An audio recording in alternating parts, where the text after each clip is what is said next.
Hi, and welcome to TalkRx with Dr. Neha.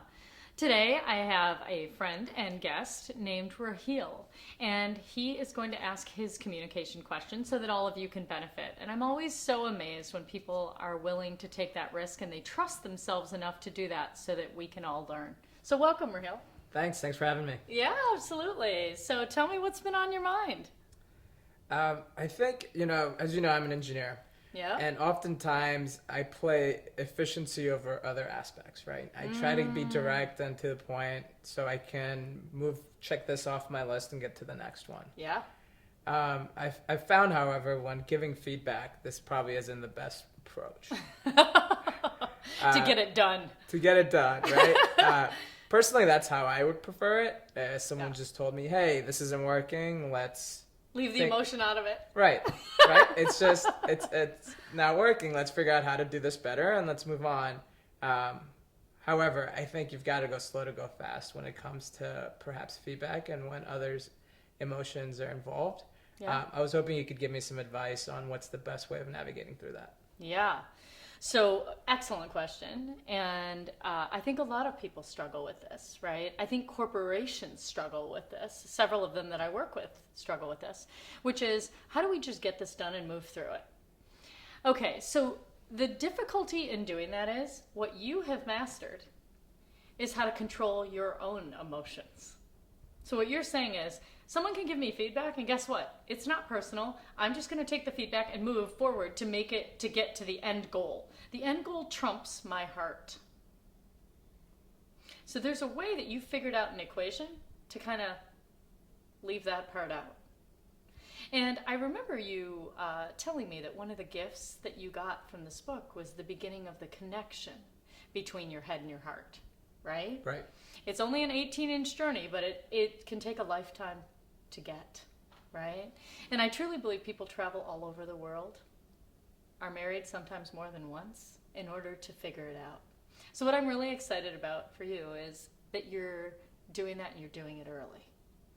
So the first thing I'd say is, what is it that you're most worried about will happen if you do slow down when you give feedback and you allow for the space of, quote, maybe the messiness or the ambiguity of emotion to come up around feedback? I think it's more that I don't know how to do that. So let's say we're working together. Yep.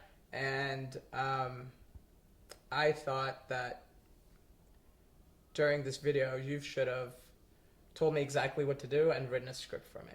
And you decided that wasn't the way to do it. Right. I said, let's go organic. Right. And I said, and I wanted to tell you that, hey, Neha, I think I'll be better and this will be a better product if we can just be direct. If we can just have a script and I can just get to Read it. off of that. Right. Uh-huh. But I don't want to hurt your feelings. And maybe that hurts your feelings, right? That you have a way you do it. Yeah. And I'm kind of suggesting the way you do it isn't the best way. Okay, so this is a great example. For any of you at home, listen up. If you have not given someone honest feedback because you're worried that you're going to hurt their feelings, okay? Because what I would tell you is this actually isn't about me. What it's about is you don't trust that you can handle yourself in the face of my emotion. It's not that I can't handle the feedback. You don't know that yet because you haven't given it to me. What you're trying to avoid is your discomfort in the face of my emotion. Do you get it? Mm-hmm. Yeah. It's a little bit of a reverse play, right? But the excuse that people typically make is, oh, I can't tell so-and-so because if I did, they would be heartbroken, or they wouldn't take it very well, or they'd be really upset. Well, guess what? The treatment or the cure for that is making sure that you believe that I am strong, I am whole, I'm resourceful, and I'm capable. Do you believe those things? I do. So then what needs to happen is you have to manage yourself, which is what I taught you in this book, right? Which is how do you breathe through the discomfort, the physical sensations in your body in the face of me getting upset or crying or getting angry or whatever it is that I do in response to that. What you want to do is just know how to manage yourself Sure. and stay curious with me. That's it. Okay. So you're talking about the deep belly breathing and Yeah. the other tools that you've introduced. And then what you would say is, let's say you asked me that, the feedback you said to me, hey Neha, I'd really prefer a script, and I know that's not how you do it, but I think this would have gone a lot better if we had done that. And I just lose it. And I get upset and I storm out of here, whatever it is, right? So let's say you go to talk to me and you say, hey Neha, can we talk about this? And I'm upset. What you would say is, so hey Neha, when I said that to you, what happened for you? All Okay. you do is get curious. And that slowing down to speed up that you mentioned, that is you being willing to sit in the discomfort of me working this out. And it's literally that.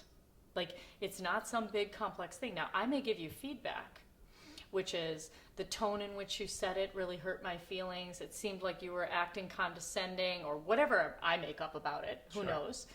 But in that, if you're willing to hear that, and you're willing to sit in your own discomfort of my emotions, you can slow down, and I promise you, you'll be able to speed up and rocket to efficiency. Great. Does that make sense? Yeah, it does.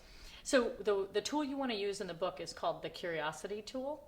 And it's the one where you don't start saying things like, what is wrong with you? Why are you so emotional? You shouldn't do that. And judging me for what I'm doing. Right. All you do is you say, hey, Neha, I saw you start crying. I saw you get up and leave the room right after I said that. What happened? So you want to trust yourself to know what to say next. You want to breathe through your discomfort. You do those two things, and you stay with me, we're going to figure this out. Great. And then we're going to have a stronger relationship, because in the end, we're going to trust that if something's difficult, we're going to be able to handle it. Right. Instead of like tiptoeing around each other, right, and trying to make sure that everybody's happy, that becomes an endless, exhausting dance.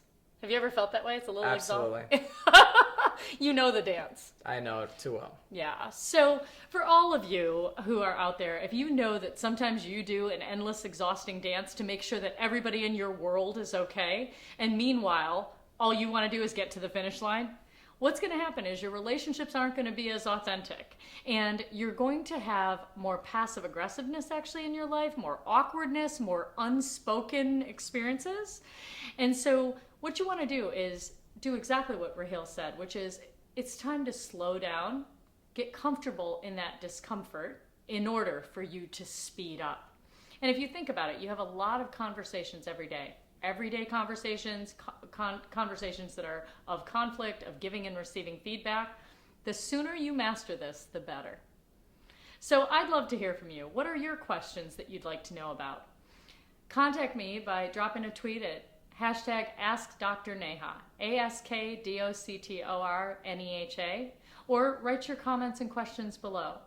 Thank you for listening, and as always, I appreciate your attention.